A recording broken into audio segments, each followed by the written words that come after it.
This podcast is sponsored by nobody.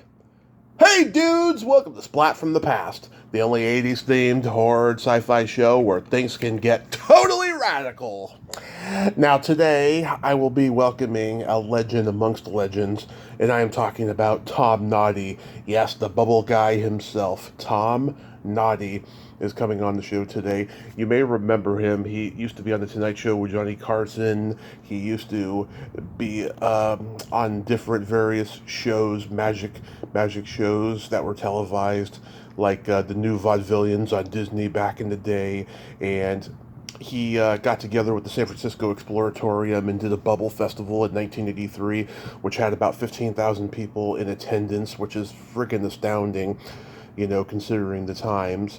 And, he's a Santa Cruz guy. He came up in San Francisco playing the comedy clubs, and I want to find out more about that, see if he knew a bunch of the guys that I knew when I started. And it's going to be a great conversation today. Tom Noddy just has this amazing ability to do tricks with bubbles, make it look like he's got a soccer ball inside the bubble or a carousel going round and round, which was the finale of his first Tonight Show appearance. I want to find out about that. Oh my God, it's so amazing. Also, rest in peace, Sharon Farrell. You all remember her as Doris in one of my favorite movies of all time, Night of the Comet. She passed away this weekend. And rest in peace, William Friedkin. Need I say more? Directed The Exorcist. He directed The French Connection, The Boys in the Band, The Night They Raided Minsky's, Cruising, Deal of the Century, The Guardian, so many great movies. Well, Deal of the Century could have been better, but hey, it's the thought that counts. My mom took my brother to see that movie in the theater when he was like 10. Also, happy birthday, Spaz. My best friend who died in a car crash a few months before I had my car crash. He would have been 40 this past Saturday. I was thinking about him a lot, and just it would be such a trip, how he would react to me interviewing all these people on a podcast. A part of me thinks maybe he wouldn't talk to me as much as a lot of people don't talk to me back home, but at the same time, I think he would still be very proud of me because he was a nerd as well. Happy birthday, Spaz. Love you, buddy. Rest in peace. So yeah, here is my interview with Tom Noddy, the bubble guy. Yeah, hello. Hey, Tom. Welcome to the show. How are you today, sir? Well, I'm doing good. How are you things at your show these days? Awesome. This is such a great honor. Thank you so much for taking the time today. Yeah, sure. So, going back in time, did you gravitate toward performing and comedy early on in your childhood? Gravitate toward? No, not really. I did. I was a joker in school and stuff. I remember some 8th grade thing I had to fill out. And they asked me, what do you want to be when you grow up? I put writer and comedian. Although I have to say, most of my family and others kind of laughed at that. Yeah. You want to be a comedian? That kind of thing. But yeah, I took to kidding and joking around, but I didn't really do anything about it. I mean, I went to college and became political, and I wasn't haunting the open mics or anything of that sort. So no, not so early on. But did you come from a funny family? I came from a family that really likes to laugh. Yeah. My father would, tell some stories and stuff, and he was gregarious and a good storyteller, and had a great laugh. And so, that was within the family. I learned jokes. I had like a almost encyclopedic. I would do a thing with my friends. A joke book? Name a topic. Name any topic. Dogs. Okay, 2 dogs. Yeah, guy walks in a bar with a dog. I had jokes on all these subjects. Within the family, we told stuff, but it was more me than everybody. Yeah, you had a joke book and all that. I didn't really. The joke books didn't really do it. Eventually, by the time I became interested in performing. I'd already been to college, got interested in political stuff. All the joke books that I saw, so much of it was just filled with sexist and racist stuff. So I had this sense of consciousness raising in the 60s, and I had to fix. Some of them were perfectly good jokes. If you didn't say it was a woman driver, it was set up like a joke, it ended like a joke, it was fine. You didn't have to add that little twist in it, women, you know what I mean, that kind of thing. And so I would fix those jokes, tell them about myself, or tell them about some, and then same with some of the racist jokes that showed up there. Or more, I mean, they weren't all racist. I actually see a distinction between ethnic jokes, racial, yeah. And so some of them could be touched and fixed, and some of them relied on you and your audience being accepting those what were then racial norms. I got interested in being funny. Were you playing with soap bubbles early on? No, not early on. I went to college in '67, and I dropped out in '69.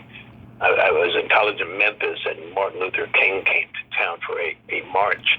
Was killed there during the political activities I was part of, and just the world just was too much was going on for that little pretend campus version of things to make any sense to me. So I left school and put my thumb out just to back and forth across the country and into the deep South, and then I'd go to rock festivals and political demonstrations and involved myself in that life and in the growing counterculture.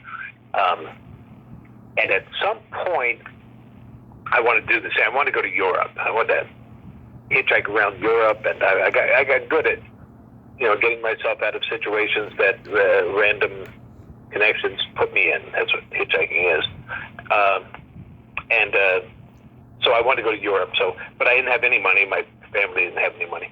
So I hitchhiked back to New Jersey. I took a job in a factory, first job, stupid job, first. And the day I took the job, I flipped pages on a calendar, and I circled the day I would quit this stupid job. It was some factory. They didn't even make anything. They were like the contact paper, plastic. Anyway, so okay, I'll work every day. I'll work overtime. I mean, I was a hippie. I wasn't a noted worker.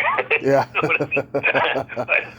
but now I will. I'll stick with the job. I'll show up. I won't call in. I won't, get high and not go to work and stuff like that. I'll overtime if they have it, whatever they have. I'm just gonna, because I had this date, and on that date, I'm going to leave. And even before that date, as soon as I had enough money to buy a plane ticket, I bought a plane ticket to get myself onto the continent. And then I just, and that was a pretty good plan. I wasn't making good money. I was in the factory, unskilled labor. But I had to stay home at night, not spend any of it, because it was going to be a lot more interesting if I had that money when I got to Crete, than if I was in a bar in New Jersey. So when my friends would call, hey, we're going to go out tonight to the thing, I'd say, no, I'm busy. I'm busy. And then I had to find something to keep myself busy at home. And TV was too boring, except Star Trek. So I would just stay home. I'd go to work. I'd come home. I'd stay home all night. And I got this thing. When I was a kid, some kids were good with yo-yos. When I was 9 years old and I had a yo-yo, some kids could loop the loop and round the world and rock the cradle and spaghetti. They could do all these yo-yo tricks. And I tried it, and I wasn't one of those kids. I could loop the loop. I could walk the dog, but I couldn't do the really fancier tricks. Yeah. Now I figured, okay, I'm 21. I'm more skilled. I'm more coordinated. I'm smarter. I can see what's happening. Let me just spend some time in the evenings when I came home from work with a yo-yo and get good at this. I'm just wasting time anyway, just waiting for the day I quit the job. And I came home every night, and I got the yo-yo, and my father was, Jesus Christ, you got a yo-yo? You're 21 years old, you got a yo-yo? Yeah. But I got really good with it. I could do I learned all the tricks that I do, and I could do all that. And then I got bored, because he was right. I was 21, and it was a yo-yo. So So but it was a good plan. It was a good plan. It kept me home at night, and I kept stayed focused on this thing. So what's another skill toy that what I couldn't do so good when I was like, those wooden paddles with the long elastic and the little red ball, babbity babbity bab. I'll get one, and I got one of those, and a babbity. My 600 was my record. My father was like, "Hey, this thing's really stupid. Go back to the yo-yo." I mean, my father was funny. Yeah. So I got really good at it, and then I could bounce it off of things. And then I got bored. And I thought, okay, what's the next one? What's another kid skill toy? And I couldn't think of. I thought of bubbles, but what do you do with bubbles? I mean, I guess you make a big one. And then after that, I guess you make like a bigger one. I don't know. Mm-hmm. But anyway, I'll get bubbles, and I'll do that every night until I think of something else. And I got the bubbles, and I never got bored. So for the rest of that 10-month working the job, I came home every night, and I would just sit in the chair, and I'd blow a big bubble, and I'd hold it in front of my face, and I just, watch the colors. I mean, that alone, I mean, it was the 70s, and the colors were gorgeous, if you know what I mean. Oh, yeah. So that kept me in the chair and kept me interested and kept me, and it really was just trying to make a big one and hold it big. And that effort, actually, just to make it big, and then hold it still on the wand, and then the wand, the little sticks that come in the bottle, and then as soon as it would, it's starting to fall, I had to catch it. Well, catch it is not a simple thing with the big one. And then haul it back in front of my wheel. They move really quickly. They're slippery. They have their own weight thing. So I ended up learning what I didn't know were going to be really important skills later, because I didn't know any tricks. I think people who learned things today, who've seen me, or seen people who've seen me, because there were many acts that happened as a result of my coming up with all this bubble magic. They have the disadvantage of first seeing my tricks, and so that's what they want to do. Of course, how could they not? How could you not want to create a bubble cube and put bubbles inside of bubbles? So that's their first goal, is to accomplish this trick they saw me do.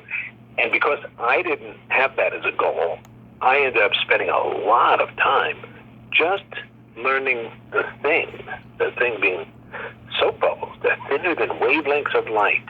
They're reflecting the world in a kind of funhouse way, and there's an inverted reflection on the other side.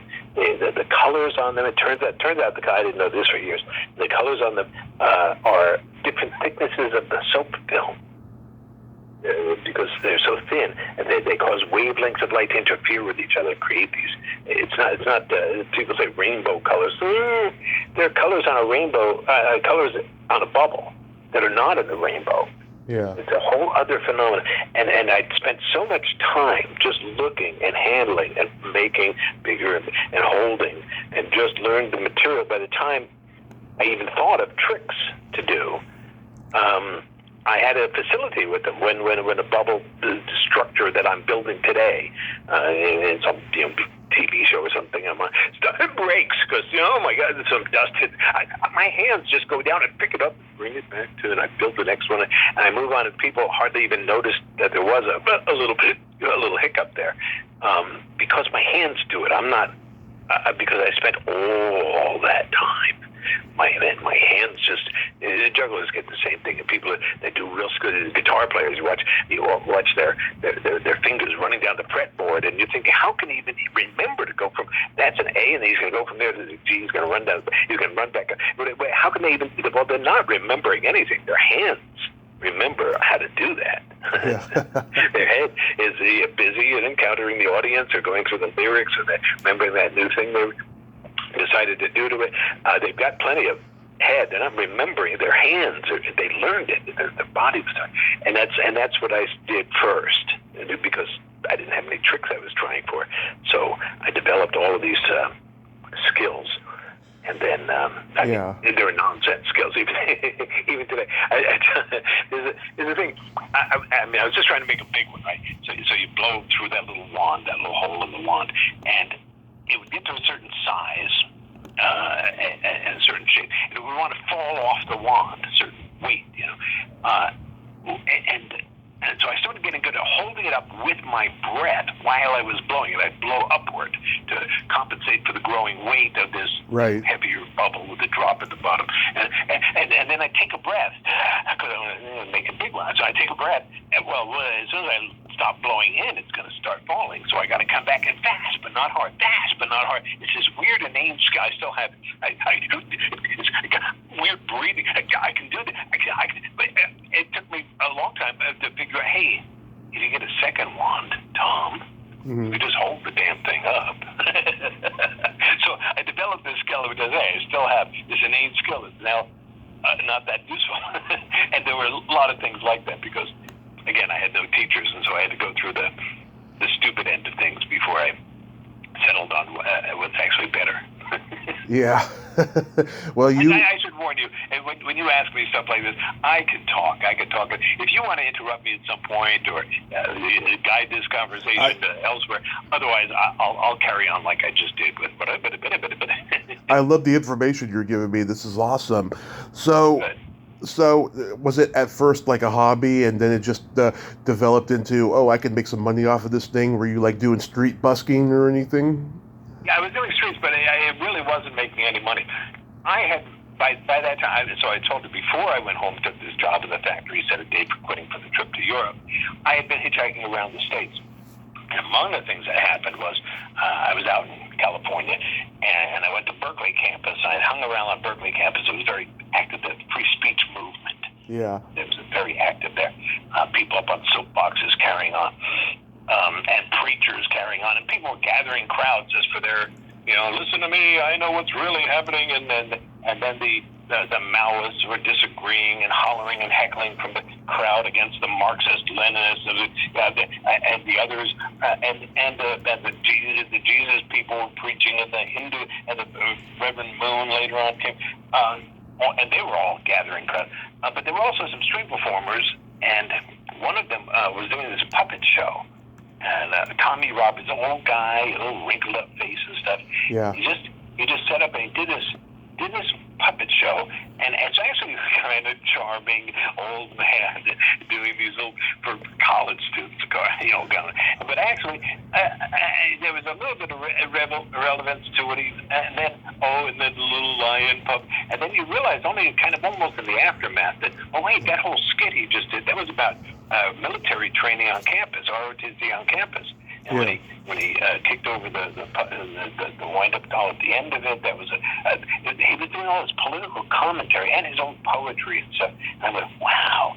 And I saw something else in what he was doing, which was all these people, and me too. I mean, I would love to lay my trip on somebody, tell them what I figured out, because I'm 20. I know everything. Yeah. I would love to do like the preachers and the Maoists and the people who stand. But they were all interrupting each other and hollering back and forth and stuff. And I wasn't going to get into that. And then I realized Tommy Roberts, this old puppeteer, he wasn't being interrupted. And I looked at it and I realized, right, because he's doing a show.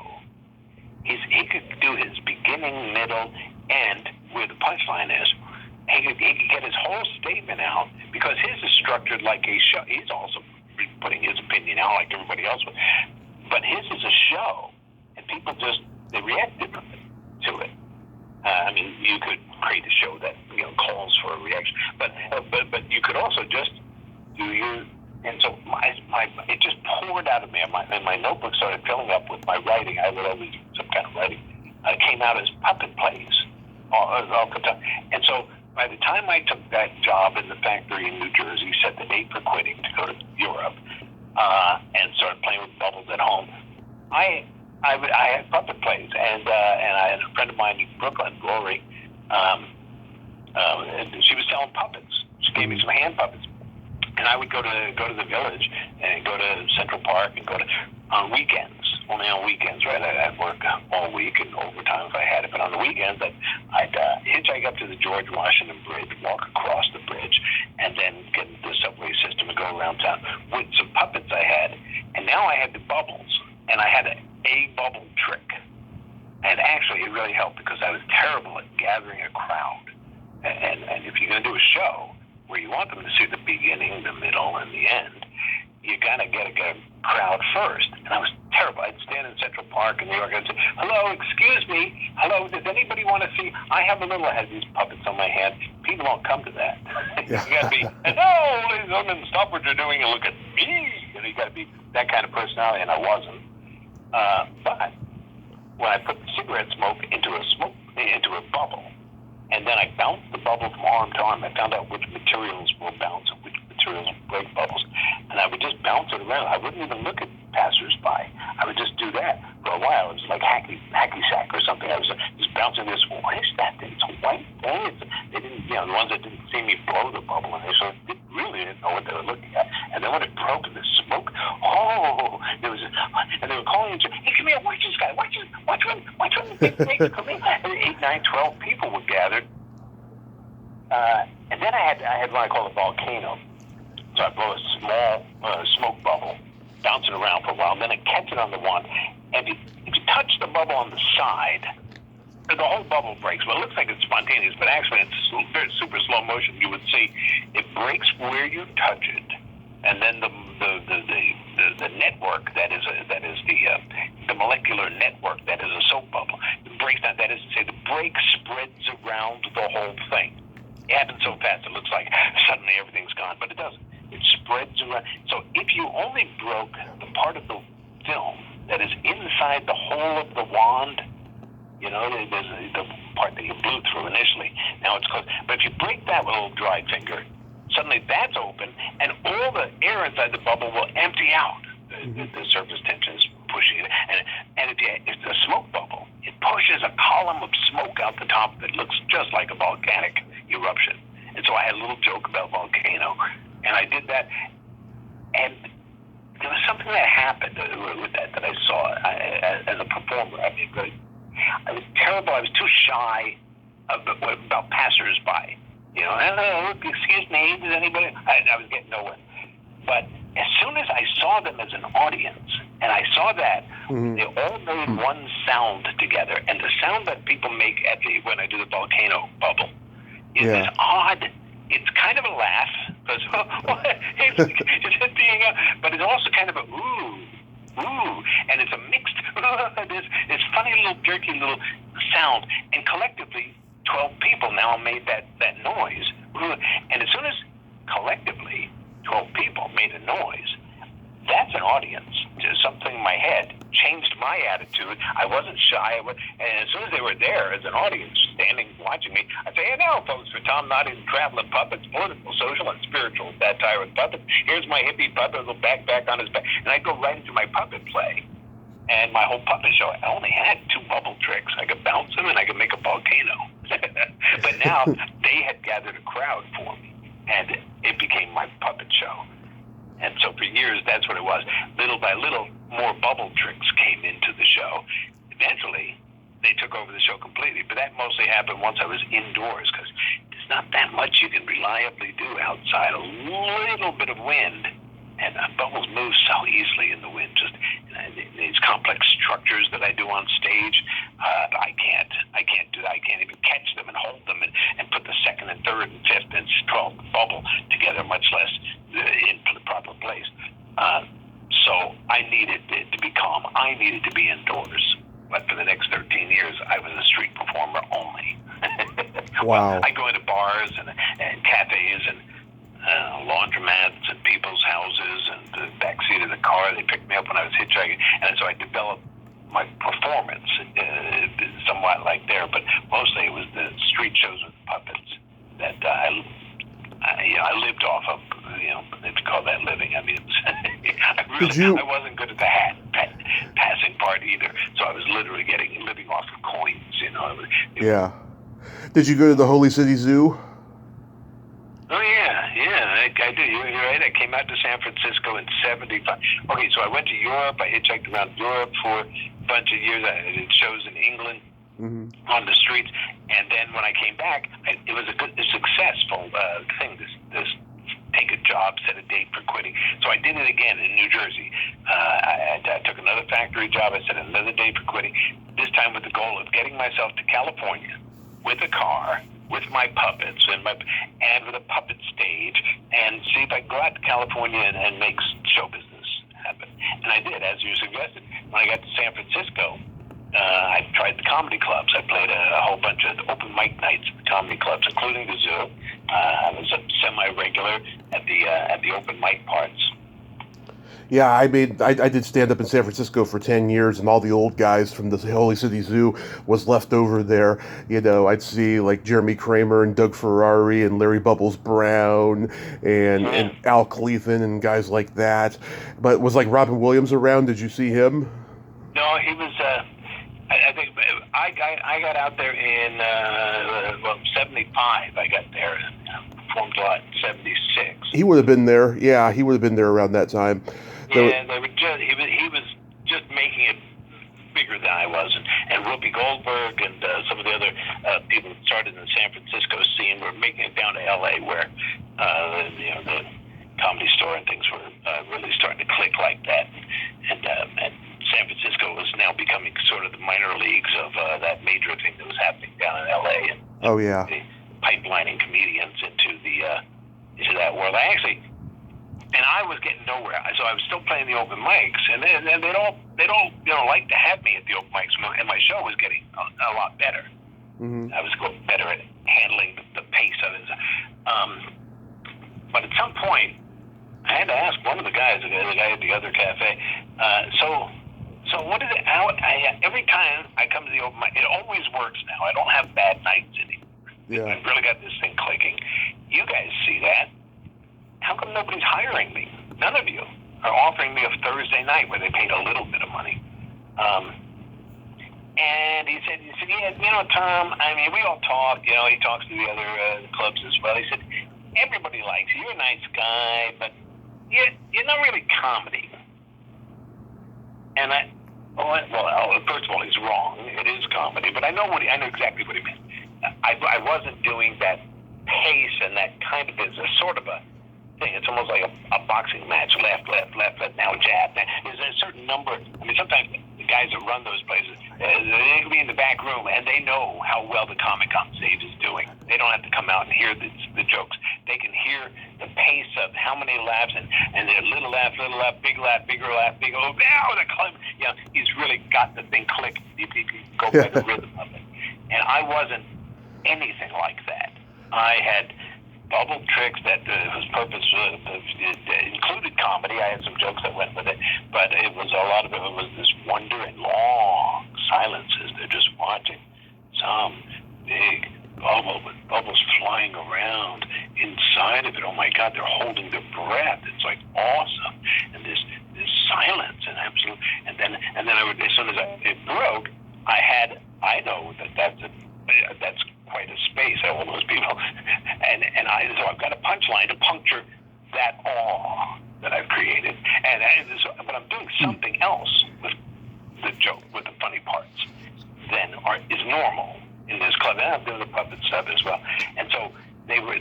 I understand he was confused and said it's not comedy. It actually is comedy. It's just not that stand-up thing that you guys have gotten used to hearing, But it threw me off, and I said, okay, deal with that. And I left San Francisco just uninterested now in playing comedy clubs.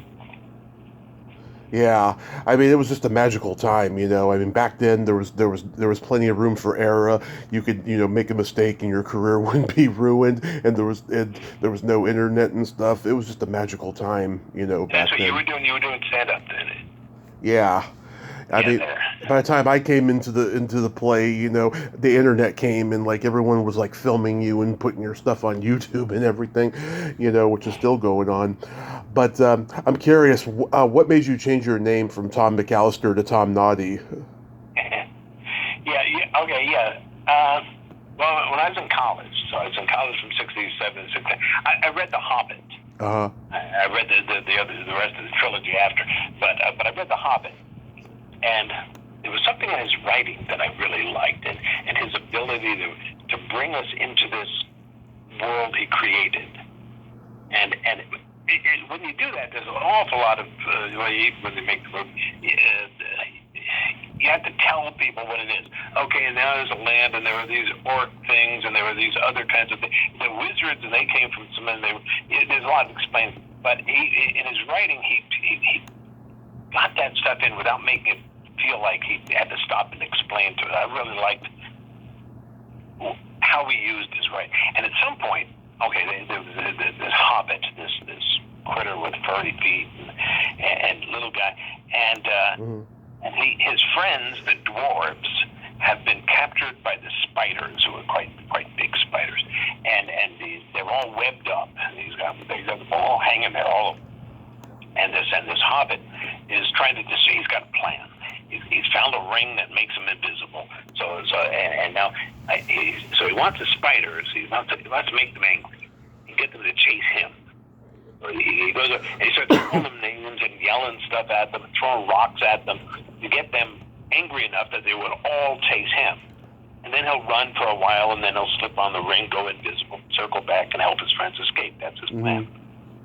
And in that effort, he called them names. He had a little song he sang and everything, but he called them names. And Tolkien, in capital letters, he called them Attercop and Tom Noddy. Tom Noddy was one word, capital T, the rest lowercase. Attercop and Tom Noddy. And then Tolkien explained to us the reader. Yeah. He said Attercop is something spiders that don't like to be called. They really don't like that. Attercop. And he said, and of course, Tom Noddy's insulting to anybody. Wow, so it's a Lord of the Rings thing. What are the odds? Yeah. but that struck me. So what was that? The point that really struck me was the of course. Okay, he explained Attercop to us because we don't know. We never heard of it. Yeah. But Tom Noddy, he pretended that we all already knew. Well, as you know. I mean, he said, and of course, Tom Noddy's insulting to anybody. And what do you mean, of course? Well, we don't know. What are you talking about? He said, I thought that's so brilliant. He's assuming us into agreement with him. And what a way to suck us further into his world, into his creation, not to tell us about this thing and encourage us to come in, but to assume that you already know. And then I started looking at that thing when Lenny Bruce was on stage, right, in the early days, doing comedy, the Purple Onion and the other scenes. So his audience was mostly white liberal guys. That's who really packed his house. And he was talking to them, and he was talking a lot about race issues and anti-Semitism. He was saying stuff, but he was saying it. He would mock the liberal guys. What are you talking about, Mark? That's the people right in front of him. No, he got them laughing at those kinds of people who might say, well, I don't mind somebody being black. I might even share a meal with him in my house, as long as he doesn't, marry my sister or wow. move next door. He would mock that attitude, which I believe was the attitude of most of the people in that club. Lenny was in fact, hanging out with the black jazz musicians in those clubs. He was, he was shooting smack with them. He was further along in that racial thing, in a direction it was going to go. But he assumed his audiences up there with him. He got to laugh at people who might say that. And these people who cracked up because he knows how to tell a joke. I can make you laugh at things you don't agree with. That's the joke-telling part. And he assumed them into a new place. I believe that when they left that club, they believed they had changed, and they didn't know they changed. They didn't resist the change because he assumed them there rather than confronted them and made them consider what is it I'm thinking. He assumed them into a new place, and that whole attitude. I was doing political satire with my puppets. I started using that in my writing, and I thought about it as, you know what it is? It's that Tom Noddy thing that Tolkien did. That thing where you assume that they already knew this thing that you just made up. And so I had it in my head for years after that as that Tom Noddy thing, that Tolkien Tom Noddy thing. And then years later, I came out to California and decided, I'm going to change Tom McAllister. I get a stage name. What is it? Tom Rocket, Tommy Tomorrow. I don't know what. Tom, because I was already Tom. Tom. I'll be Tom Noddy. I'll just capitalize the Noddy. I'll break it up into a two. I'll be Tom Noddy. and I did that. And I did that for a few years before a friend of mine looked up in the Oxford English Dictionary. He was looking at synonyms for the word fool, and among them was Tom Noddy, which they then defined as an archaic British expression for a fool. I was wrong. Tolkien didn't make it up and then assume people into it. He was just using he was a linguist, he knows, and he was using an old expression that the Brits might know. Old Brits. I got it all wrong. I based my whole name on my whole stage and my whole person on this thing. I got it all wrong. And then I realized, got it all wrong? Yeah, like you're a fool, right? I think it fits just fine. Just stick with it. So I'm the fool. I'm the whatever. I'm Tom Noddy. Interesting. So your first real TV exposure, at least here in the U.S., was On the Road with Charles Kuralt.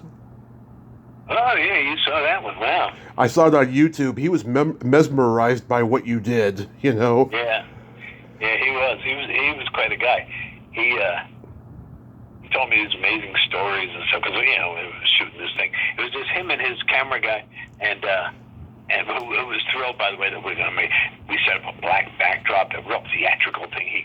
Normally it was all front porch down in Mississippi, and he was doing this on the road spots all the time. But now we're going to really do some pretty visuals, and so he loved that. And then, Charles Kuralt, he told me about Nixon rallies in the early days and him covering it as a reporter and things like that. Yeah, and Charles Kuralt, and you're right. One could find it on YouTube. It was On the Road. It used to be a little feature that they had on the news. It had that little moment of, and Charles Kuralt has been traveling, and they would just do a little piece. And then he got his own kind of program out of it, where he'd do 3 or 4 of these extended pieces.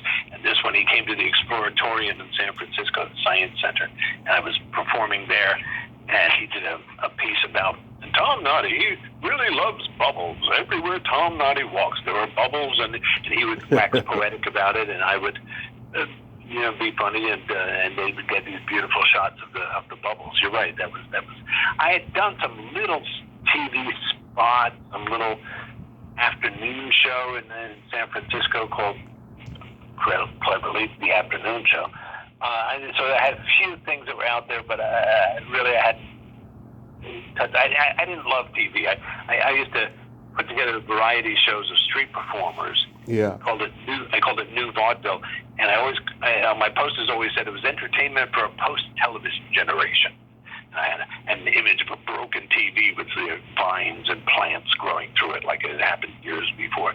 I was anti-TV, but the first time with Charles Kuralt, and the first time the camera came close and really looked at the bubbles, and I realized, oh my God, they can show my audience what I wished I could show them, the colors, the angles. I mean, I used to do that. I mean, if I was in your living room, I could show you that, and I used to all the time. But now that I was performing for a crowd, for an audience, I had to give up on. They're not going to see that beauty. So now I've got to play bigger. I've got to, move my arms more. I've got to forget about making little facial expressions. I got to be this guy from afar that you're looking at. And I created another kind of performance. And then the camera came close, and it looked at the bubbles, the colors, the reflecting, and the angles, and I went, ooh, as an artistic medium. I know TV is a great advertising medium. It'll probably help me get a gig now and again, but now as an artistic medium, it was also something. I saw that from Charles Kuralt. Yeah, and then next you did That's Incredible. How was that experience? And the experience itself, the lead up to it. I was a street performer still. I was living in Santa Cruz, California, and Santa Cruz on Pacific Avenue. Very familiar with it. Yep. And somehow, actually, I played some magic convention back east, the Jubilee Tennant's big magic store in Times Square, and they had I ended up showing some bubbles in Tannins when I went with a magician. When I went, the juggler friend was buying some Magic Pro, and they booked me for their annual gathering up at the. I wasn't too interested because I don't know, they wanted me to stay in town, and I was living in my van, and my girlfriend was ready to go, and but then they said the Jubilee, and I said, yeah, I don't really know, and they said, and I said, we can't really pay, but you know, there's a lot of people, I don't really know, and then he said it's at the Browns Hotel in the Catskills Mountains. The Browns Hotel, the Borscht Belt. This is where comedy. Oh my God! This is where Jerry Lewis and Shecky Green and Myron Cohen and and this is comedy. I wasn't Jewish, but I'd never been to the Catskills. But could you imagine being on the same stage that this happened in the Browns, no less, of all the. Oh my God! He said, "Why is that good?" Yeah, that's good. Based on that, I played this Jubilee, which was great, but introduced me to the magic world. They started booking me a magic event. And then somebody from That's Incredible had called around to different magicians and said, yeah, so is there any incredible magic acts out there? Anything incredible that might fit our TV show? And somebody told him, yeah, this guy, he showed up at the Jubilee, and nobody knows him. He came out of nowhere. He's right, because I was a street performer, so I wasn't in show business. Nobody, the normal show business world, didn't know anything about me. I was this hippie guy on the streets, you know. And all we know is his name's Tom Noddy. He's from Santa Cruz, California. Right. And what he does, he calls bubble magic. So the guy from That's Incredible he told me after, he said he called. You know, it was before the internet, right? So he called long distance information for Santa Cruz, California, and asked, "Can you give me a number for Tom Noddy?" And they said, "We don't have anything." No, I'm living in my van. I have a 2-ton van with a puppet stage built on the curbside window, and I'm living out in the woods where I was dodging the police, giving me tickets for sleeping out in my van. So I don't have a phone. So he said, "Okay, do you have a phone number for Bubble Magic?" And she said, "No, we don't have that." He said, "Do you have a phone number for Bubble Show?" She said, "No, information, no." He said, "Look, do you have Bubble anything?" Yeah. He said, "Oh yeah, there's a Bubble Cafe." Well, yeah, there's a Bubble Cafe. It's kind of a diner downtown, you know. But I'm a local street character. People know me around town as the guy with the bubbles. And so I know it's funny if you went for breakfast and there was the bubble guy sitting there eating his breakfast right there in the Bubble Cafe. Yeah. Based on that, I became a semi-regular at the Bubble Cafe. And so I got to know the guy that owned the place, and so they called the Bubble Cafe. That's incredible. And they said, "Listen, do you know a guy named Tom Noddy?" And they got Lupe Chavez was the owner of the place. And Lupe said, "Yeah, I know the guy." And they said, "You calling from That's Incredible?" "That's incredible. I watched that show, man. That's incredible." He said, "Yeah, we're trying to find, if you could find, I don't have a number. But the next time Lupe saw me walking past the cafe, he came out and said, "Hey, call this guy. They want to put you on TV, man." So I watched that show, So I called. And they wanted to come up and interview me and see about doing this piece. It sounded very, very showbiz. Again, I still have this kind of anti-TV thing on me, but my friend Avner the eccentric, brilliant clown, and he had warned me. He said, "Tom, you created a new thing, Bubble Magic." He said, "And you won't do TV.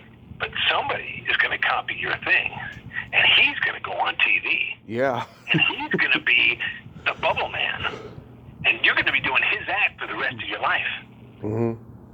And I realized, oh my God, that sounded like pure truth. What was that? Oh my God, somebody's going to go on, and they won't tell the truth. They won't say they got it from me. They'll just let everyone think they invented it. Oh, hey, no. Oh. So based on that, I thought, no, he's right. I should probably go on TV. And this is before Charles Carroll thing. So I didn't catch the idea that it's actually an interesting artistic medium too. So I just said, okay. So what should I go on? I should try to go on the Tonight Show, I guess, because that's what everybody wants to go on. Yeah. And if I can't get on that, I'll bet I can get on that other thing the kids are watching. That's incredible, because everybody says it when they see my show, and I do Galactica Bubble, and the things are spinning around, and the smoke. And people go, "Oh my God, that's incredible! Oh, you should be on that show." People, it's the term. So I thought, "Oh yeah, no." So I'll bet if I call them, they would have. But let me first try and get the Tonight Show. And if I can't get, I don't know, what do you have to do? You call them up, you send them. I don't know. Show business. I'm a street performer. So. And then I didn't do much. I agreed with myself, with my friend Auburn, I should do it. And then I didn't. And then I got a call from That's Incredible. Well, I got a call. I got this and oh shit. Okay. Well, I guess bird in the hand. I should say yes to these guys. But he wanted to come up. He said, "We'll come up to your house. We'll do a little interview. Maybe we film something there in your place." Well, my place. I'm living in a 2-ton van parked out in the woods, and I don't want this TV guys to see me like that, because they're going to offer me no money if they see that I'm broke. Yeah. It's funny how that happens. If they think you have no money, they want to give you no money. If I was living in high end, they'd think it was expensive, and they'd offer that. So I said, "Yeah, I've read it in my house. Why don't we meet at the Bubble Cafe?" "Oh yeah, that's funny. We'll meet." So we did. I met this guy at the Bubble Cafe, and we kind of negotiated. Actually, his negotiation started with, "Oh no, Tom, no. I think you missed it. We don't pay. You do it for exposure." Yeah. And I said, "Yeah, you could die from exposure." That's good. That's a funny line. That's good. But I mean, what I mean is, yeah, everybody sees you, and then you get gigs. I said, no, I know what it means. I'm saying they're gonna pay. I mean, okay, I'm not in show business. I haven't negotiated contracts, but I'm not stupid. I've been on the streets for a while. I've been getting by. I mean, come on, they're gonna pay. In fact, I assured him, because he kind of intimated to me that, like, the way it works here at, and That's Incredible Incorporated, or whatever they're called. He said the way it works is, I'm your guy. I work for you to ensure the best arrangements with them and the best. So I said, okay, yeah, that's probably how it works. This company from LA sends me somebody, and they give me somebody who's going to help me deal with them and negotiate. Yeah, that's probably it. Sure. Okay, no, yeah, that'd be great. But he set that premise that he's my guy, so I decided to confide in my guy. Listen, here's the thing. I think they are going to pay, and I think they're going to pay a lot. He went, what do you have in mind, Tom? What do you mean by a lot? Yeah, well, okay, that was a good question, because I have no clue. I know I want a lot, but I mean, I'm on the streets. If somebody put $5 in my hat, I think that's a lot. But I know it's more than that. At least, national television, they got 40 million people watching this show every week. So I know it's going to be more than $5, but how much more? I don't know. I saw a thing in the newspaper that Robert De Niro got $43 million for a movie. And I thought, well, it's somewhere between $5 and $43 million. That's what I want. I want a lot. So I had to come up with a number. Now he wants to know, well, how much? I really had no idea. I racked my brain before I got together with the guy first, because I figured, okay, I don't know enough to negotiate with this guy. So I'm not going to name a number. He names a lower number. I name a higher number. I'm just not going to be able to do that. I'm going to name a number, and then I'm not going to budge. That's my number. What is the number? Somewhere between $5 to $43 million. I have no idea how much. But so I racked my brain, and eventually I remembered that I'd borrowed $2,000 to go to college. Mm-hmm. And then I hit the road as a hippie, and every once in a while some agency would find out where I was living. Now I'm in San Francisco, and they'd get me on the phone, or they'd send me a letter or something, and demanding that, and then they're threatening me. They're going to threaten, it'll ruin your credit rating my credit rating. I'm living in a van. I'm passing the hat on the street. You're going to ruin my credit rating? don't threaten me, man. Let's just talk. And he said, well, you know, so I just advised them. I tried to make a conversation with those guys, and I told them, you know, personally, I don't think you would take my advice, but personally, if I were you, I would, like, write it off. I don't even know what write it off means, but I would just, like, I mean, you invested in a guy that was not college material. What can I tell you? but I also said, if I ever get any real money, I'll send you the $2,000. I mean, I did borrow it. I owe you that, you know? Yeah. And, but stop threatening, come on. And anyway, I probably won't be at this address when you send some guy here or whatever you plan on doing. So I did that for years. And now, $2,000, that's a lot of money. Oh, that's my number. Yeah. 2,000, that's what I want. I want a lot. And 2,000, I'd already told other people that's a lot of money. That's my number. Okay, then I won't budge when I negotiate with this guy at the Bubble Cafe. And so that's what I came up with, $2,000, and I don't budge. We went back and forth. Eventually, gave me some other guy on the phone for me before cell phones. But we went out to a peg booth on the street, and this guy was like, "Well, I don't know. I could take it to the meeting." Yeah, take it to the meeting. That's a good idea. I'm gonna write this down. I'm learning a lot. Yeah. Take it to the meeting, okay? And then I didn't budge, and then they agreed. They paid the $2,000, and then they did a second. They shot like 11 minutes, but they made 2 segments out of it. And they got a hold of me when I was in Scotland and said, "Listen, we want to make the second segment.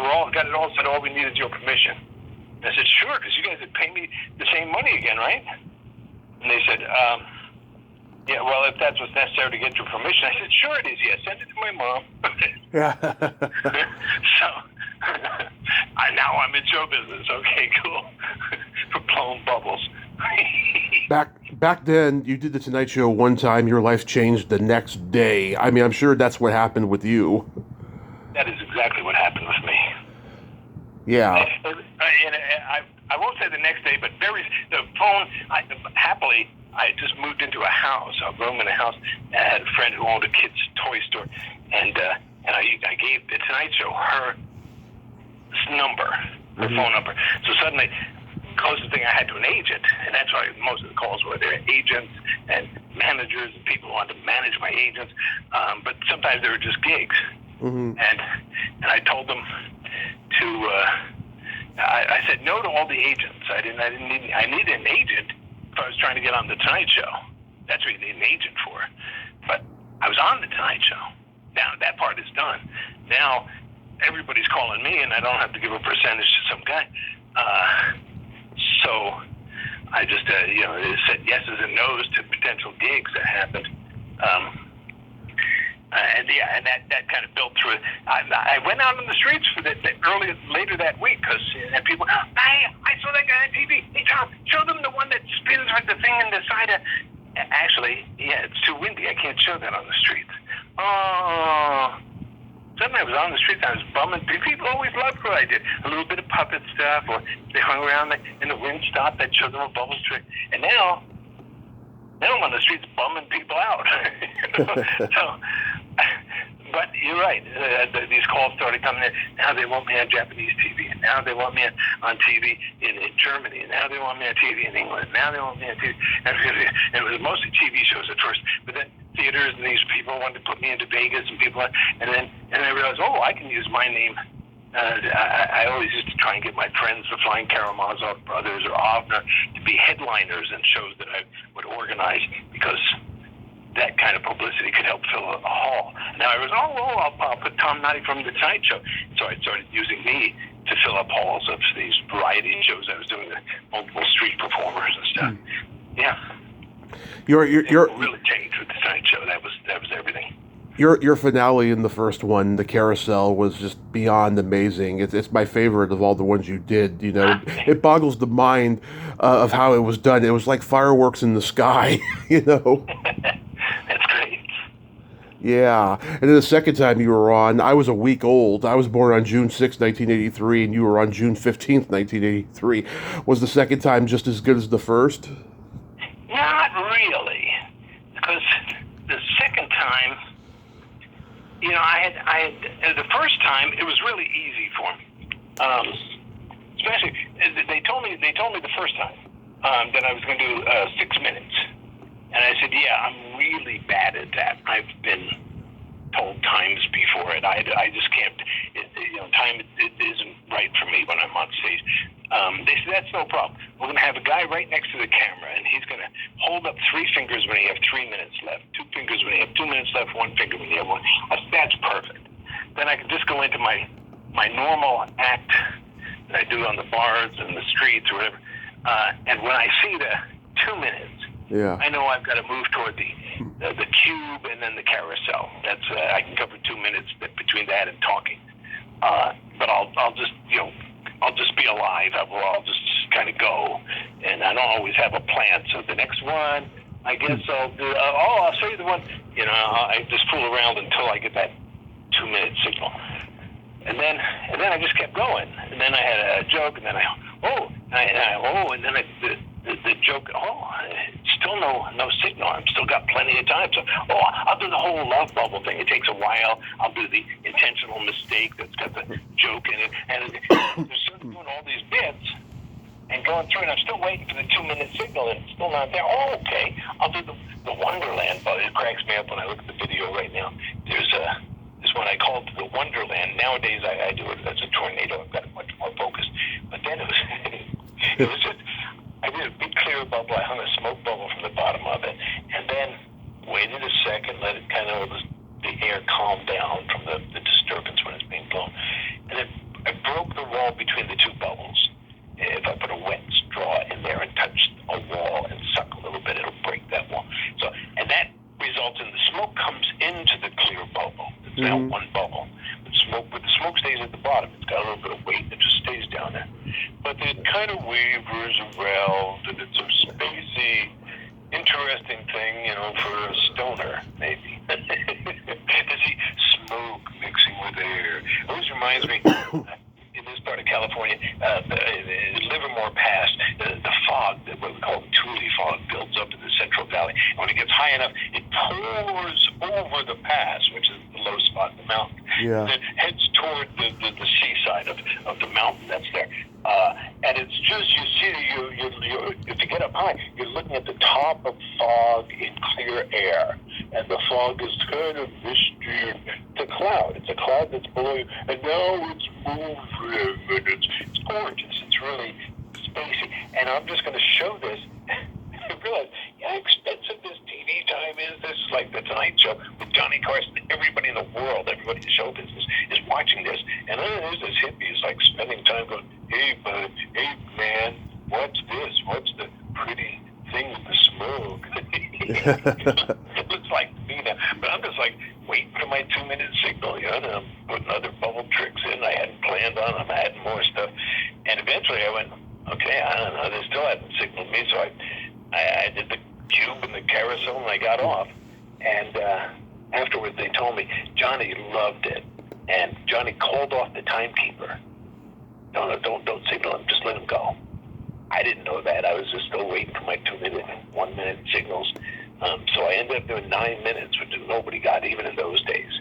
Nobody got that much time to do their act on the Tonight Show. You got much shorter little clips.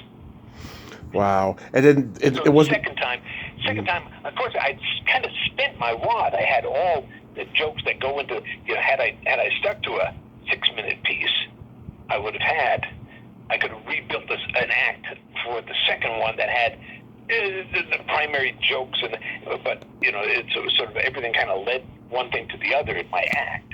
Mm-hmm. And then the second time I did tricks that I hadn't shown. I did the carousel inside of a bubble. I did, but they were all sort of there at the end without any text that went with them, any punch. I just kind of, now here's another pretty one, and now his one's even harder.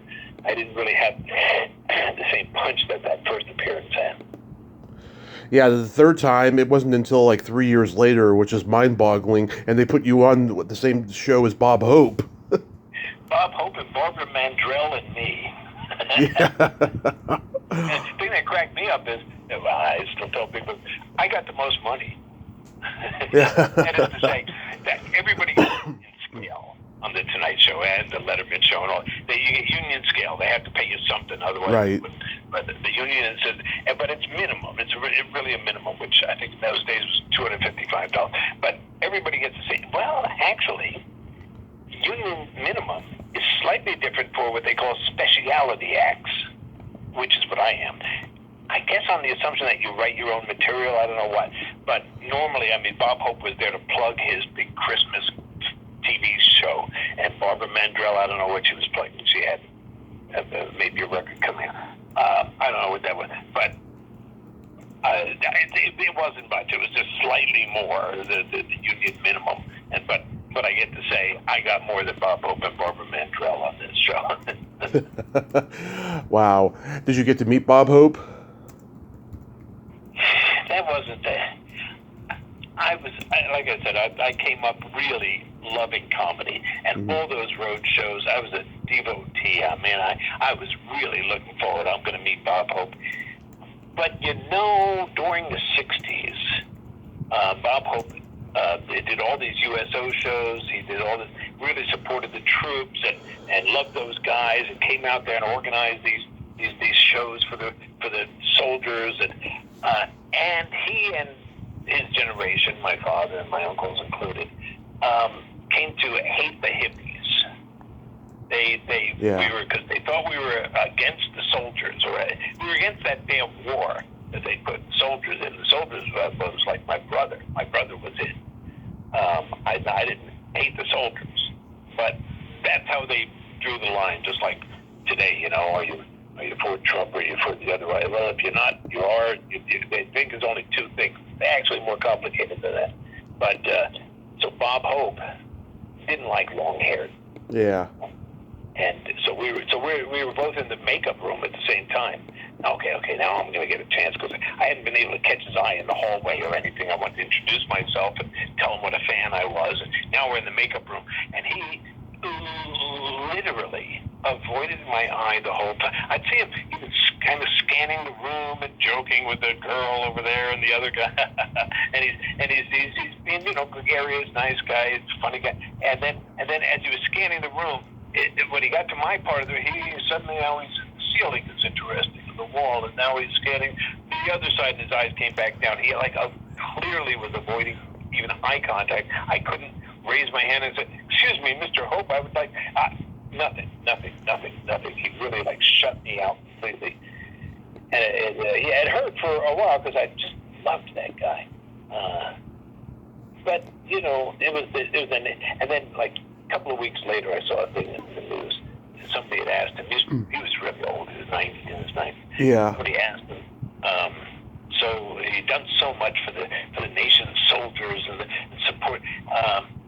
When you die, do you want us to bury you in Arlington National Cemetery? No. And he said, "Yeah, surprised me." I thought, oh man, I don't care how he treated me. That's brilliant. I love this guy. I don't care. That's awesome. Funny is funny, Oh yeah. So why did it take you so long to get on Letterman? Well, the surprising thing is that I never did anything else. I mean, really, I was a novelty act. As far as they were concerned, I was hoping one of these times they're going to let me sit down and talk, because I think I'm funny. I think I'm an entertainer. But I mean, the guy that grew the biggest tomato, he gets one shot. He's on That's Incredible, and that show business is over for him. Okay, I got more than that, and so I said no to a whole bunch of gigs after that first Tonight Show, and they wanted to be on these kind of lesser shows. I said no, because I was hoping I'd get back on the Tonight Show, see if I don't spend the novelty, because you get the advice from the agents, you would get the opposite advice. The camera's looking at you right now. You got your 15 minutes. Hit it as big as you can, and then maybe I get you the thing. But I'm not interested in Vegas, and I want to stretch out this thing beyond novelty. So my idea was to just, dose it, limit it. So I went overseas. I did a lot of TV all over the planet. As I said, Japanese, German, one country, France, one country after the other. And then I did variety theaters in Europe. And I didn't spend the novelty and the hope that I might be able to still stay at the higher level when I come back to the States and I don't end up on the Joe Schmo show. I end up maybe a third time on the Tonight Show, because a video of that might be able to get me further. And so there was a company, a company that had a lot of performer friends of mine from Europe who were going to come and play in New York at the Spiegel Den. And they wanted to punch up the publicity. And some of the performers told the manager, you should get this guy, Tom Noddy. He's great. They showed him some videos. And they brought me for 10 days for their opening in order to punch it up. And it worked perfect. New York Times gave great review of this tent show that we did. It's actually, all of the other acts on the show were really sexy. I invited a friend of mine, a trumpet player from New York, a jazz guy, and he said, yeah, we'll bring the kids. And I said, no, not to this show, you know. And so he came out to the show, and afterwards he said, yeah, you're right, man. Oh, nothing for kids. He said, you were the, I mean, I do nothing sexy or adult-ish like that. And he said, you're the palate cleanser. So I was the only non-sexy act in the thing. But as a result, New York Times gave me a really good mention, really, really nice. And the Letterman people saw it. And so then they afterwards booked me there. So yeah, as you say, which for me was perfect, because I was still sending it. Johnny Carson had come over to me the second time or the first time, at the end of the first time, he came over and he said, so you ought to get the videotape. They're going to ask you for some money, pay the money, whatever that is. He said, you get the money, you get the tape. And he told me, you send that tape to the VHS stuff, but they give you broadcast quality tape. You can make copies. He said, that's your audition tape. From now on, you send that out. And oh my God, he was right. I did the Tonight Show, and then I made copies of that. And whenever somebody was interested from overseas, from anywhere, and they would, do you have the tape? Can we see what? And I would send them me on the Tonight Show, and it was always immediately yes. It was just, I did well on the Tonight Show with Johnny Carson, and there's Johnny afterwards going, he was a sensational head. Have you ever seen? Oh my God, that was Tom Noddy. You know, so the endorsement from Johnny, that was just perfect. But now I'm still handing out that tape in 2005, 2006. Right. Yeah, Johnny Carson has been off the air for a little while. You know, maybe he's dead by now. I don't know what. But yeah, it's an old tape for me to be sending out. It's kind of obvious. And I'm still smoking cigarettes now, which was fine in 1983. Yeah. Cigarettes on TV, nobody said anything about it. Not boo, you know. But now I need a new tape, and I do. I've had some friends film my shows. I've got tape, but nothing's like going to give it the punch of me with Johnny Carson. Oh wait, I'm invited to do Letterman. Great, that's what. And I had a new non-cigarette device, a little fog machine thing that I've worked up. That's what I need. I need me using the fog machine now, because now there's a goddamn internet, and they're showing me smoking cigarettes. And people are looking at the actor going, hey, that's a good act, but we can't have him. He's smoking cigarettes. We got the kids. We can't have him smoking cigarettes. But no, I'm not smoking. I have a fog. Hello. Hello. I can't get that word out. I need a new video. So now there's a Letterman video. Yeah. And then the Letterman people said no. They wanted me to use they had seen me in this sexy show, and in that one, I used an herbal cigarette. I had quit smoking, but it was just easier to have my hands free. But instead of the new fog machine, it was kind of new, a little bit clumsy for me. But no, I'm going to use the new clumsy thing because I need a new tape. But in fact, the Letterman people didn't work out, so that tape didn't ever do what the other one did. I was hoping for it, but yeah. But but you were asking why it took so long. There was no reason for me to do, especially not TV. I mean, if you came to see my live show at the science museums and some of the other theaters, I could do an hour. Mm-hmm. It involves answering questions. It involves showing you bubble tricks. I've got the act, and the act is about 20, 25 minutes. Right. And then I follow that by some Q&A, but they're in that Q&A, I'm going to show you bubbles you haven't seen. it's not no longer the pace of the thing before. And I'm going to interact with the audience, and I'm kind of a funny guy, and it might be an evening's entertainment, or anyway, an hour's entertainment. But on TV, you don't want to give all of that away. It's really kind of you do 6 minutes, and that's the taste, and then encourage them to come out and see the live thing, you know. So I didn't want to just. So every time I did TV, it more or less looked like the other time. Right. Now, when they see the videos of me on YouTube, they'll say, "Yeah, he's doing the same act he was doing 30 years ago." Yeah, well, they don't get it. They don't get it. Yeah, no, that's show business. That's you bet I am. That's the TV size of the act. But yeah, come out and see the live thing and see why you want to spend some money. You want to come see? Yeah, I'm into it. No problem, you guys. Yeah. But, in 1986, you did the Disney variety special, The New Vaudevillians, which Peter Scolari hosted, and there was you, Michael Davis, Ron Lucas, a bunch of other guys. Was that fun to do? Yeah, that was great fun for me. The festival was organized by the guys from a group called Vaudeville Nouveau, Raz and Danny Daniels and Mark. Oh, what is Mark's last name? He's still a Facebook friend. That was fabulous. So they organized, and we had this new vaudeville movement going on, which a lot of it came from street performers. Some of it came from theatrical stuff. Right. But non-sexist, non-racist. It was this new kind of thing that we were doing. And then they started, Newsweek magazine did a story about it, try to apply it to the new theater movement and things like that, and Bill Irwin and some real names.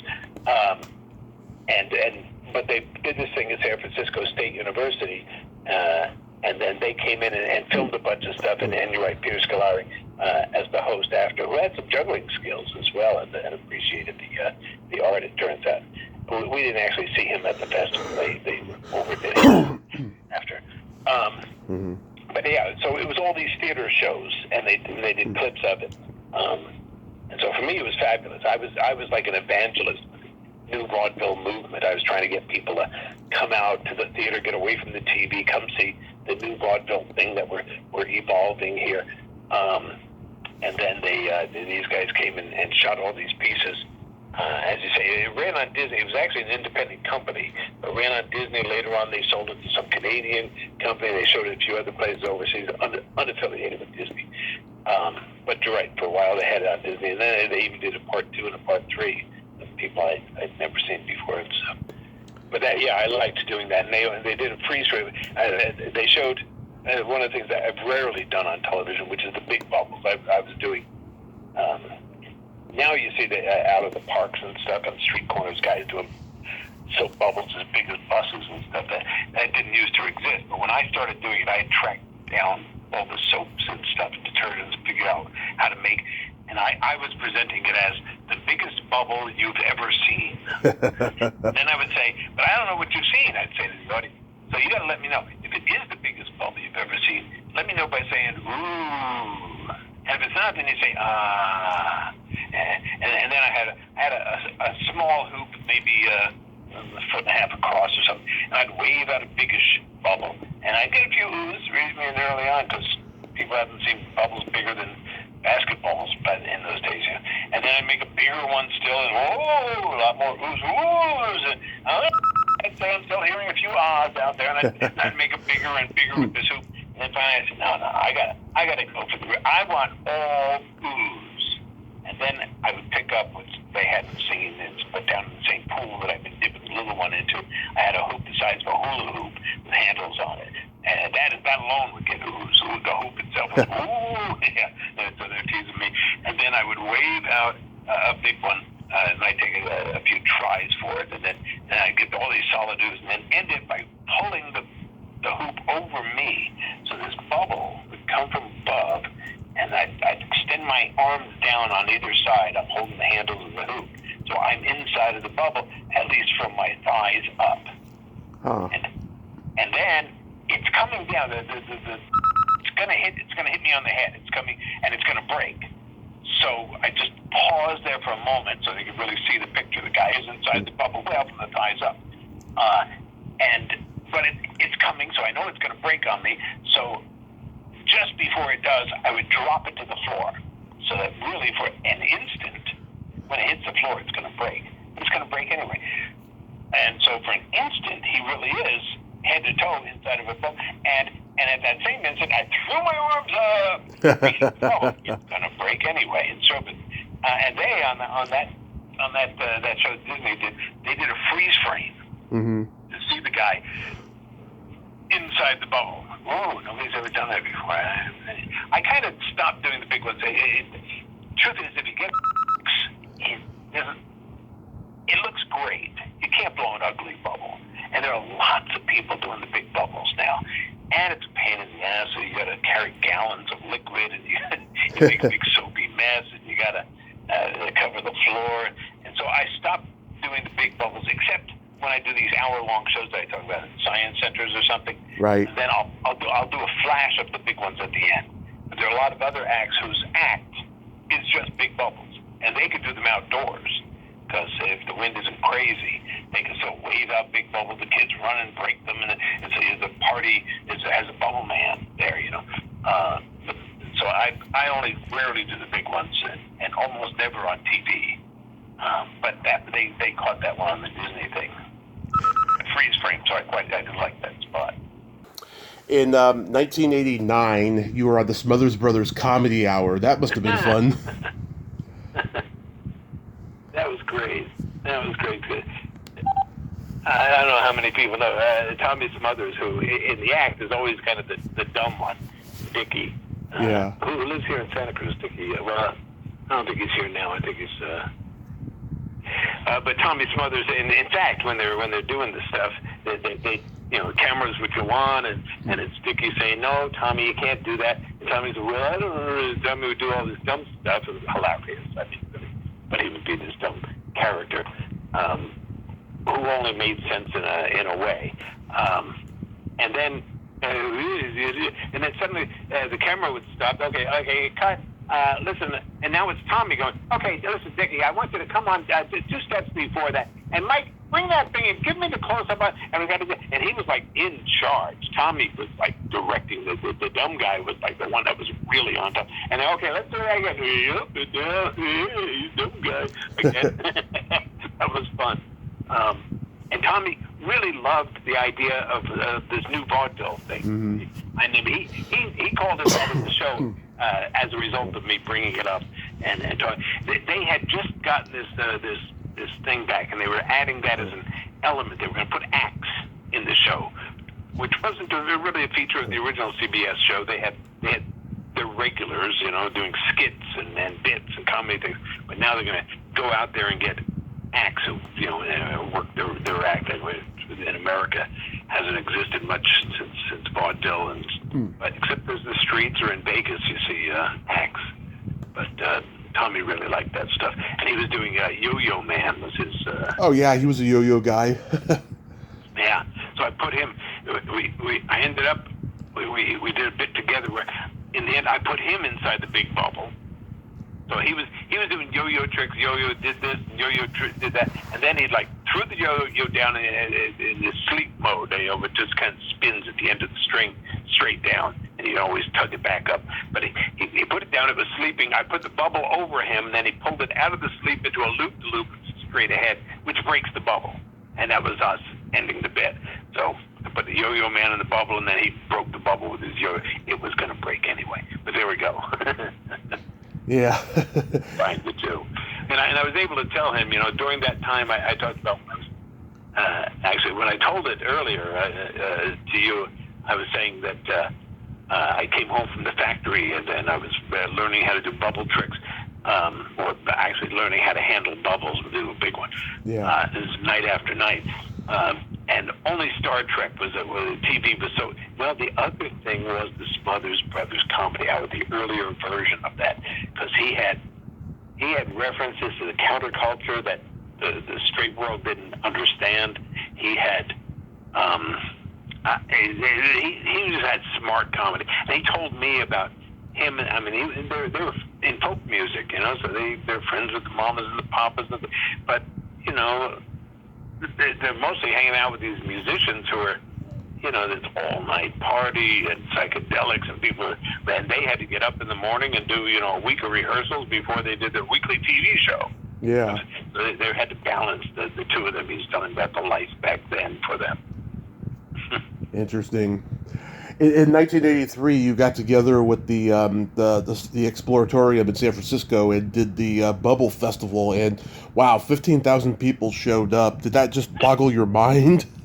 Yeah, that was honestly.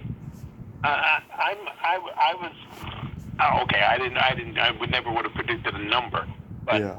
I was probably less surprised than they were. They were just shocked that many people turned out.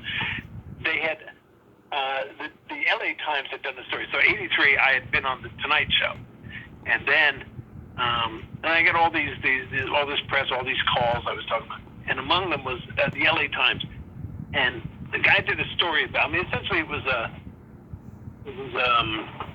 from the streets to the Tonight Show kind of story, you know. Mm-hmm. But they got some really pretty pictures, and they put it on the front of the entertainment section. And he was a great reporter. He was really interesting. He wrote well. He asked good questions. And one of the things he asked me was, so the Tonight Show, that's the pinnacle of show business. Where do you go from here? I was able to tell him, yeah, after the Tonight Show, you know what happens in San Francisco? I got a call from the comedy clubs. Yeah. You and I were talking about the comedy clubs earlier. Yeah. And they liked me at the open mic nights, but they would never offer me a gig on the nights when they paid money. And one guy ended up saying to me, "Well, you're not really comedy." Yeah. That kind of disgusted me, and I left the whole scene. But now I was on the Tonight Show, and to the world of comedy, Johnny Carson's Tonight Show, that's nirvana. That's the peak. That's the thing. So now I got a call. I got calls from everywhere. I go all over the world. And then I got a call from the comedy clubs that wouldn't book me back in the day. Mm-hmm. And it made me think about it. I thought, well, why do they want me now? I mean, it's not like everybody knows the name Tom Noddy or anything. Oh, no, it's the Tonight Show. They can put on the marquee direct from the Tonight Show. They can put in the ads in the paper direct from the Tonight Show. I'm wielding the ability to say Tonight Show in your proposal. That's what might put butts in seats, you know. And I thought, okay, well, if that's what I've got, if that's what I knew I should do the Tonight Show because I didn't really know why. I was on the streets. I wasn't really in show business. I know it's supposed to help, but how exactly does it help? What is it? And then I thought, oh, this is how it helps. I can, help put butts in seats. Use it in the publicity. Well, I could give that to these comedy clubs downtown that wouldn't book me back in the day, and I went to the Exploratorium, and I said, or I can give it to you. And I know a professor of mathematics down at UCSC. He can do a lecture on the minimal surface structures. I know these other things. You've already got exhibits on wave interference patterns. You've got exhibits on minimal surface structures. We can talk about the science aspects with the exhibits you already have. We'll make a bunch of bubble juice. And I know an old guy in Indiana. We can fly him out. There are only 2 bubble acts on the planet. You put them both together. I say, you know what that is? That's an international bubble festival. You've got all of them. There are only 2. And so it'll be a cheap festival. And the LA Times going to do a story about me, and it might just get us some attention. So when the LA Times guy interviewed me, and he asked, well, what do you do next? And I said, the kids and physicists are gathering together in San Francisco at a science center, and we're going to do a bubble festival. And he thought that was hilarious and perfect. And that phrase, the kids and physicists are gathering, was used in media all over. He put that on the front of the entertainment section of the LA Times, and then NPR radio showed up. London Times did a story about it. Christian Science Monitor. The kids and physicists are gathering in San Francisco. So they all had this same kind of happy spot news report about this thing that's going to take place in really international attention on this thing that we're putting together. And all of the local media, all of the Magazine of the Year things in San Francisco did a piece about it. And when they gave us in San Francisco, when the Chronicle newspaper and the Examiner were the 2 big newspapers in town, and on Sunday they shared one entertainment section. the pink section, they call it. And they gave us the cover for the Bubble Festival. We got the cover of the pink section. And when they did that, the Exploratorium people went, oh my God, and they started having emergency crowd control meetings. They understood, oh, this thing is huge. Yeah. And you're right, 15,000 people showed up, and I did shows, the old guy did shows. We met this lawyer from the North Bay who did things with hand bubbles. People were attracted by the publicity, who had, closet bubble things that they could do. Another guy, Louis Pearl, came in, Sterling Johnson came in. And so we really made it a festival of bubble performers and physics and mathematics and science and fun, and every aspect of the Exploratorium, every department came up with something to contribute to it.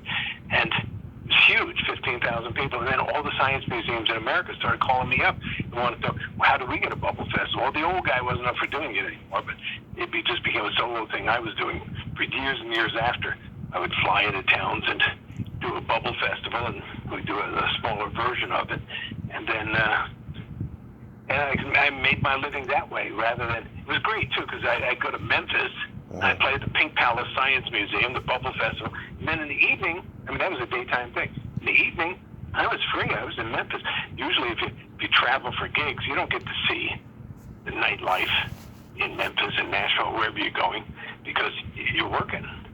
But in my case, I did daytime stuff, and then nighttime, I go down to Beale Street, and see what Memphis has got going on. And I'd go down to, in Nashville to Music Row and traveled around the country doing mostly, that was the smartest thing I did with the publicity that I had out of the Tonight Show, that I could spend it on this thing that became my shows. And it evolved my act, followed by Q&A and funny stuff and science. Yeah, amazing, man. Yeah, in 1988, you had a book out, Tom Noddy's Bubble Magic. How did that come about? Yeah, well, that was me trying to give it away. Trying to tell everybody how to... I decided, early on, if you're a magician, you're doing tricks that other people invented. You might contribute to that fraternity of magicians through the ages. Really it goes way back. But you can't. One of the things about, oh, come on, tell me how you do it. Tell me the magic. Well, you really can't. It's not yours. Mm-hmm. You learned how to do Slidini's trick. You learned how to do what Di Vernon invented. You can't give it away. You can't tell everybody how it works. And not only are the people going to be disappointed who hear many of them, but it's a betrayal of Di Vernon. It's a betrayal of these people. It's not yours to give away. It's not your secret. And in my case, I kind of had a choice, didn't I? I invented it. I could do that. I could say I called it bubble magic. Oh, I'm sorry, I can't tell you what the solution is for the special formula. I can't tell you how I developed. I can't. I could do that, or I could give it away. I invented it. I can do whatever I want. I can be one or the other. Jugglers don't keep their stuff as secrets. You can see what they're doing. It's entirely up to me, and I decided, I'm going to give it away. I'm going to go to the science museums, and I'm going to answer every question anybody asks. I'll tell them more, like I'm telling you, more than anybody wants to know. I'm a talker. You want to know about how that bubble tricks works? You're going to hear about the physics. You're going to hear about the chemistry. So I'm giving it away. Have you seen people copy you because they read the book and they loved it? Oh yeah, lots of people. The book, and now there are other people with other books telling you how to do what are essentially Tom Noddy's tricks. And then the internet, and oh my God, and then there are videos, there are instruction videos, there are groups of people that will sell you the secrets that aren't secrets, because you can get it from Tom Noddy by looking for him talking about it, which is any of these science centers, or there are videos. People send me emails. I don't tell anything. But and then it went to Asia. When they first opened what they used to call Red China, Nixon had gone to open trade with that part of the world that had been closed off to us because of communist and capitalist stuff. And finally, it was open. Well, I was the guy on the streets. I wasn't going to get a chance to go to China. I'd love to, but I wasn't going to get a chance. But every once in a while, I would meet somebody who told me they were heading to China, and they were going to go up to Nepal. And I always gave them a jar of bubbles, and really tried to talk them into bring that with you. Because from all reports that I heard, they didn't have bubbles. They did in Japan, but they didn't have it. In China, they didn't. That is to say, it was never a toy. Mm-hmm. I found that in Greece when I lived on Crete in the 70s. They'd never seen bubbles as a toy. They'd say once in a while their mother, when she's doing the dishes with her hands, she could spread her fingers and make a little film between, like an OK sign or something, and get a little film there and blow a bubble. But then that would be they're kind of heavy and wet, and they'd fall. They'd plunge to the ground. You blow one, if you could get it off your hand at all, you'd blow one and it would plunge to the ground. So they'd never say, I would gather crowds on street corners just by dipping a wand into the bubble juice and blowing bubbles that flew in the air. They'd never seen that in Yugoslavia, in Greece. Crowds would gather. They weren't even sure what they were looking at. They didn't know it was soap necessarily. They'd go, whoa, whatever. And now there are many, many bubble acts in China, in Japan. Almost all the bubble liquid that's sold in America comes from China. Yeah. The stuff that works great, the bullshit stuff, it's all from China. But at that time, it was just here and there. So it's really spread, yeah. And there are a number of other bubble acts, people that play Vegas, and people that play. And there's a big New York show that's been running for a whole bunch of years, and and almost all of them that are doing that, they're doing a number of tricks that they first learned from me, and if they're really doing it, they found other things to do besides and they're using laser lights on theirs, and they're doing musical things that I would never have done. I was never going to build a Vegas style show like that. Mine was always going to be based on the guy, and he's kind of funny and he really talks. What was your family's reaction to you having this career? Did they accept it? Oh yeah, that was great. I mean, my father was the only one who was really reluctant. I mean, it didn't make any sense to my mother either. You're gonna what? But who could blame anybody for that? Yeah, I'm gonna blow bubbles for a living. But my father was just disgusted by the whole. Well, he didn't like the long hair, and he didn't like. But then he saw it on the Tonight Show, and his friends really loved it. And then he was a member of the VFW, Veterans of Foreign Wars. He served on Guam during World War II. So he was at the VFW, a pretty conservative group, and he was sort of embarrassed by this hippie son and this thing. But now, this celebrity from TV really helped it. And then, whenever I would go back to visit the family, when I go back to New Jersey, he would arrange for a show at the VFW Lodge to benefit their crippled children's fund. Mm-hmm. So it was perfect. So now my dad and I had another level where we could meet each other and overlap. So we became really close for a number of years before he died. But I really think it was around those shows and around baseball. that's good though. As a hippie, I kind of wandered away from baseball for a little while, which I loved when I was younger. And at some point, I realized a lot of these truck drivers picked me up. They had the same kind of problem my father had with me. But if I could get back into baseball and we could talk about what Tom Seaver was doing, and we could talk about, no, that's not the same though, because when Ted Williams was hitting 400, there was a whole bit, and then the rabbit ball, and I could talk about the game with people. We could even fight and argue and still like each other, So I decided to bring baseball back into my life so I could have that with that generation, and it worked for me and my father. But the celebrity around being on the Tonight Show really kicked it into another gear too, and we had those shows we could do together at the BFW. Absolutely, that's good. At least you had closure with him. That's right. That's better than most people, especially in showbiz. So what do you got going on these days? Are you still doing shows? Yeah. Typically, summer is really slow for me. Although lately, I used to get calls from local, libraries Mm-hmm. do shows. They don't pay that well. I could just drive there, and my big problem was they want to book it like schools. They want to book it so far in advance. Right. Yet they're not going to pay well. So suppose I was making my real money from trips to Germany. They have variety theaters in Germany, and I was getting 5 months of work with shows 6 days a week. And I couldn't say yes to a little local gig that many months ahead, because suppose they had a call in Germany. I'm going to have to turn down 5 months of work because I said yes to one library down in Carmel. I can't do that. And then somebody told me, no, you play a showcase, and then all the libraries in this whole region will book you one after the other. Oh, they got a showcase that happens in February. You sign up for the thing, and then if I'm going to fill the calendar with local library shows, then I can turn down gigs far away. If it's not just one gig. So that's what I do around here in the summertime. I just finished a bunch of those just now.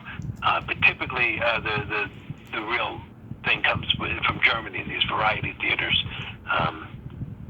Some other countries too, but mostly it's Germany. They have stable theaters, and they're.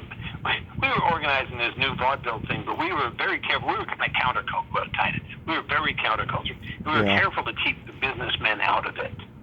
And yet in Germany, they also had a revival of this kind of new vaudeville thing, and they included the businessmen. And the businessmen, unsurprisingly, they figured out how to make money from it. Yeah. So they've got, their own expensive dinners and drinks, and they've got a real business going on. And as a result, they've got all these acts that are making their living regularly, and they have regular work. And I can just plug in every once in a while, and I'm a good, novelty act in that setting. I work on the English-German thing a bit to help keep the audience up with what I'm doing, and then interact with some of the people in the cast and the variety show, and make a thing of it. So Hamburg was the last one I did, the Hansa Theater in Hamburg. 5 months doing shows 6 days a week. I'm surprised Las Vegas hasn't picked up on you, because Amazing Kreskin and Copperfield. I mean, they're over there. Why don't they want a bubble guy? Yeah, there is a guy who's doing bubbles at the Opium Show. It's called. I forget which theater it's in.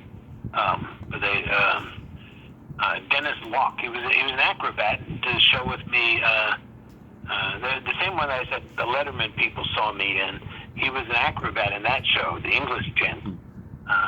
And then he wrote to me afterwards and said, Tom, I've fallen in love with Bubbles since we spent that time together when you were here in New York with us. How do you feel about that? I'm thinking about taking him on stage, but I don't want to. And I said, just mention my name. I tell everybody that because early on, there were the first few, I thought, Tom Noddy, he invented this new kind of genre for entertainment, and then there are going to be other people doing it. And just like the jugglers, if you talk to a juggler about his stuff, he'll credit Rastelli came up with that. Bobby May used to do it, putting all that English on the ball, and if you talk to a magician, they'll talk about Herman the Great, and they'll talk about the era of Blackstone and the Houdon. They'll give you where these things came from. I said, well, eventually, I'll bet there are going to be other bubble acts, because I noticed that even early on, when I was just on the streets, I said, I have this political satire with my puppets, and it's a good show, and it's well written. But everybody always loves the bubbles. And I thought, okay, I'm not really in show business as such. I'm a street performer, but I think that in show business, if you've got something where everybody always likes it, I think you've got a thing. I'll bet this takes me somewhere someday, and I'll bet other people end up doing it, and then they're going to say Tom Noddy. I don't have any kids. I don't have any grandkids. I don't have any great-great-grandkids. But later on, down the line, somebody's going to say, you know, who started this whole bubble thing was Tom Noddy. Yeah. My name will get mentioned, you know. And then the first couple of acts that I saw would, you know, they literally just copied my not my jokes, but they copied the tricks. And when they were interviewed, so I read interviews, and they said, well, how did you even think of bubbles? You know, the same question I got. And he said, well, when I was a boy growing up, and I used to look at bubbles in the stream, and I imagined, you know, maybe one day, come on, what do you say? He said, well, I was sitting at home one day. Come on. You were sitting at home one day watching Tom Noddy on The Tonight Show. I mean, or don't. You don't have to say that to everybody always, but sometimes, you know, don't. I mean, when I started going to Europe again, people assumed that I learned it from this other guy who was doing my act there. No, he's on. Wait, you guys, come on, don't lie. Just mention my name. You don't have to do it on stage. Maybe on stage you were the silent Perot character. Maybe on stage you were the master of the elements. Maybe you don't have to do it on stage. I'm just saying, sometime mention my name. And this guy I just mentioned, Dennis Locke in the Opium Show, he does it on stage every time, does a thing. And so this is really a tribute to my guru, the one who invented it. And Tom Noddy, he mentions it every night, nightly in Vegas. Have you ever thought about writing a memoir? Because you got so many great stories. Yeah, you know, I write a lot on my Facebook page. Yeah. And on Facebook, my sisters and a lot of friends say, man, you're a really good writer. You should write a book. And I tell them, and I don't think anybody takes it seriously. I think that sometime in the future, all this stuff that we're writing on Facebook, okay, maybe not here's what I had for breakfast, but all of this stuff, people are writing. I think that that's as viable as the books are going to be. Many years into the future, 50 years from now, somebody's going to go over this stuff, and they're going to look at, and some, you know, I collected some of my better written things, the ones I went back and touched up and fixed and stuff, and I put them in a Word doc someplace in case I ever wanted to make a book. But I think Facebook, for me right now, is my medium. It's, you know, that thing where they tell you writers to, you know, write every day, get the crap out. Just sit in front of the typewriter and just tap out the crap until the muse takes over and gives you.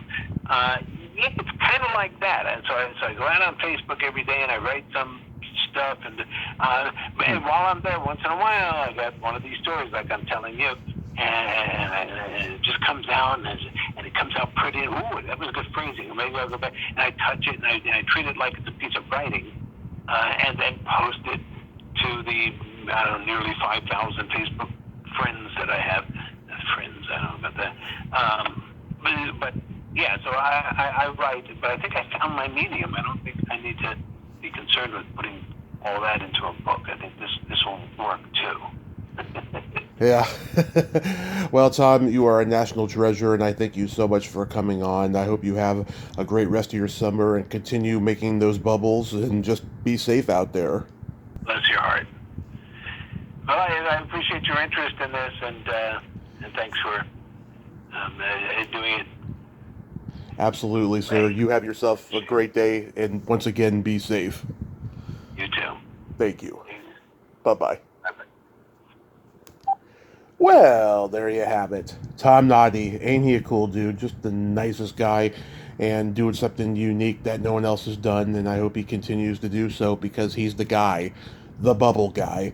Go see him performing wherever he performs at and just enjoy it and watch the amazing things he can do.